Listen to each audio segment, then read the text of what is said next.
In the previous lesson, we learned how to compose out chords over time.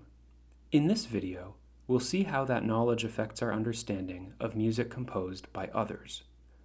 One common mistake beginners make when analyzing music is to see harmonies changing much more rapidly than they're heard. The bass principle, combined with the notion of composing out, helps us to avoid this mistake. Consider the following two measures by Mozart.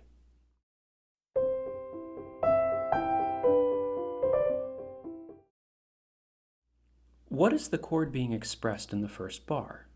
The answer, C major, is relatively straightforward. But if we ask you to identify the bass note of the chord being expressed, the answer is less obvious. First, we need to distinguish the root from the bass. The root is the lowest note of a chord when it's stacked in thirds, like a snowman. The bass is the lowest sounding note of a chord. This is easy to grasp when dealing with stacked triads, but actual music isn't always so simple. Turning back to the Mozart example, it should be clear that the root of the chord being expressed in measure 1 is C. But what's the bass note? Does it alternate between C and E? Is each eighth note in the left hand a new bass note? To answer these questions, we need to think back to the principle of composing out. From a bird's eye view, what is Mozart really doing here? The left-hand figuration, known as an Alberti bass, is just a way to create movement within a single triad. Thus, we will identify the lowest note expressed during the chord's composing out as the bass note. This same reasoning leads us to see the bass line in measure 2 as D followed by C. Let's listen again, paying special attention specifically to the bass line, C, C, D, C.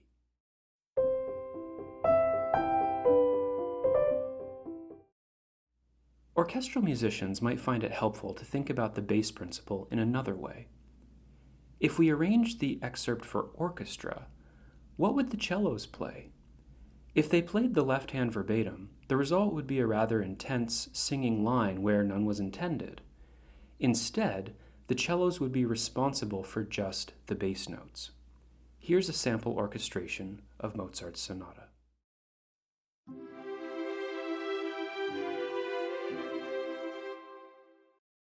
Here, the violins present the melody, the cellos present the bass line, the violas provide the movement of the Alberti bass, and the clarinets provide resonance, analogous to the damper pedal on a piano.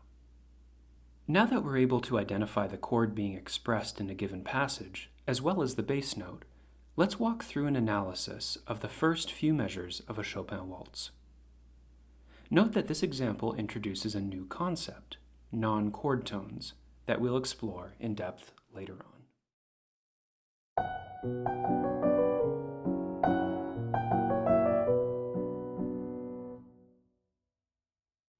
Pause the video and do your best to analyze the left hand of measure 1. What chord is being expressed here? The chord is B minor. Now pause the video again and ask yourself, what's the bass note? Does the bass change on beats 2 and 3? This is similar to Mozart's example above. If we were to orchestrate this passage, what would the cellos play? The answer is a single note, B, the bass note, as seen and heard here.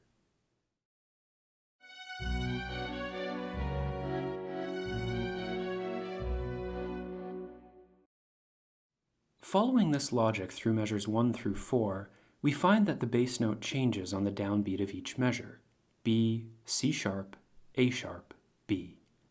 The chord expressed in measures 1 and 4 is B minor, B, D, F sharp, and the chord expressed in measures 2 and 3 is F sharp 7, F sharp, A sharp, C sharp, E. With this information in hand, we might expect the right hand to fall into place, but things aren't quite so simple. There are notes in the right hand that don't fit with the chords below. These are called non-chord tones, and they add little bits of tension and interest to the surface, letting the music breathe and making it less square. Ultimately, it's up to the performer what to do with this information, but being aware of the melodic tensions inherent in any given line is essential to shaping it musically and giving it logical direction. Lack of awareness can lead easily to playing melodies from note to note rather than phrase to phrase. We now have some of the tools necessary to enrich the common composing out textures presented in the previous lesson.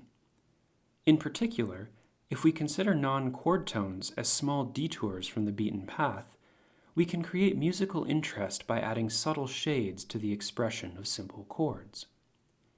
To take just one example, arpeggiation, we can create an inflected melody against a firm chordal backdrop, as in the first movement of Sibelius's First Symphony.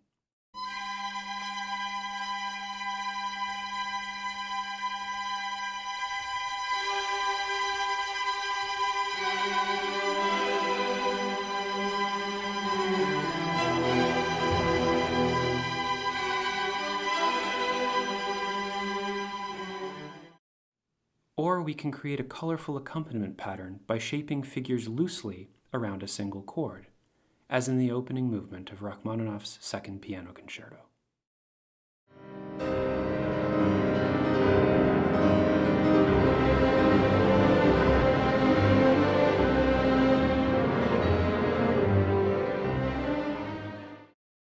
Similar techniques can be applied to sustained and repeated chords, and also to combinations of various composing out textures.